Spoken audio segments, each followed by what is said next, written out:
আসসালামু আলাইকুম ওরহমতুল্লাহি ওবারাকাতুহু। সম্পূর্ণ হুজুরের বয়ান থেকে বলছি, আমার বয়ান করার মতো যোগ্যতা হয়নি।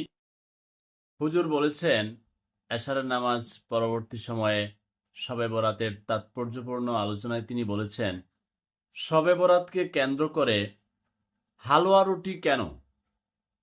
তিনি বলছেন, ঠিক আছে, আপনারা যেটা বলছেন গরিব মিসকিনকে খাওয়াবেন, তো গরিব মিসকিনের জন্য হালুয়া রুটি না করে আপনারা কি পোলাও মাংস করতে পারেন না? গরিব মিসকিন বলে আপনি হালুয়া রুটির একটা পার্টির মতো করে ফেলবেন। হুজুর বলছে এটা করা যাবে না, ঠিক না। এখন তার সাথে উনি এটা বলেছেন, গরিবদের ক্ষেত্রে আমরা অনেক সময় যেটা করে থাকি, গরিব অসহায় মিসকিনরা যখন একটু সাহায্য চাইলো, খাইতে চাইলো, আহ, একটু প্লেটটা খারাপ দেন, আহ, তরকারিগুলাই দুর্বল দেন। ঠিক এই প্রথাগুলোর কারণে মানে নিয়ত কিন্তু চেঞ্জ হয়। তো উনি বলছেন আপনার হালুয়া রুটি গরিব মিসকিনকে খাওয়ান, না খাওয়ায় আপনি পোলাও মাংস খাওয়ান। যদি খাওয়াতে ইচ্ছা হয়, এই হালুয়া রুটির পার্টিতে যায়েন না, হুজুরের বয়ান। তিনি তার সাথে বলেছেন আপনারা দান খয়রাত করতে পারেন।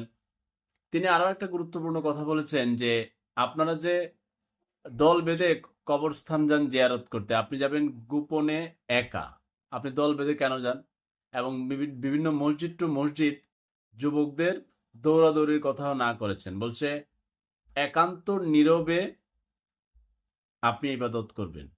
তো আপনার একটা মহল্লাতে যে 10টা মসজিদ থাকে, যুবকদের একটা দৌড়াদৌড়ি থাকে, এক মসজিদ শেষ করে আরেক মসজিদে যায়, এক মসজিদ শেষ করে আরেক মসজিদে যায়। হুজুর বলছেন না, সব মসজিদ তো এক।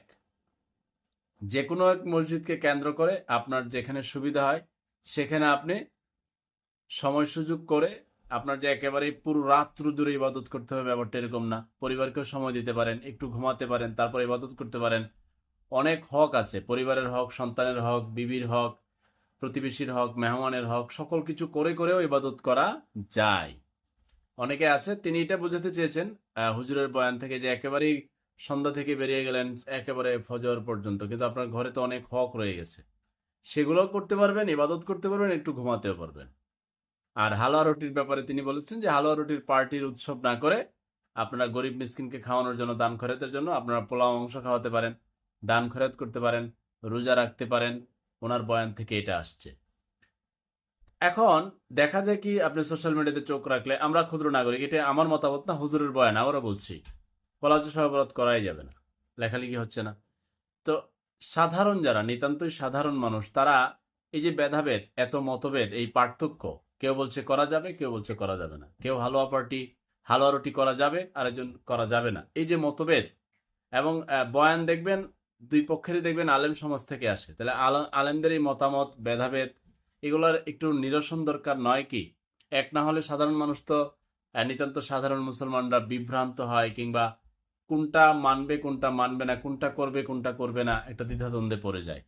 এক জায়গায় আসা উচিত বলে মনে করি একজন সাধারণ মুসলমান হিসাবে।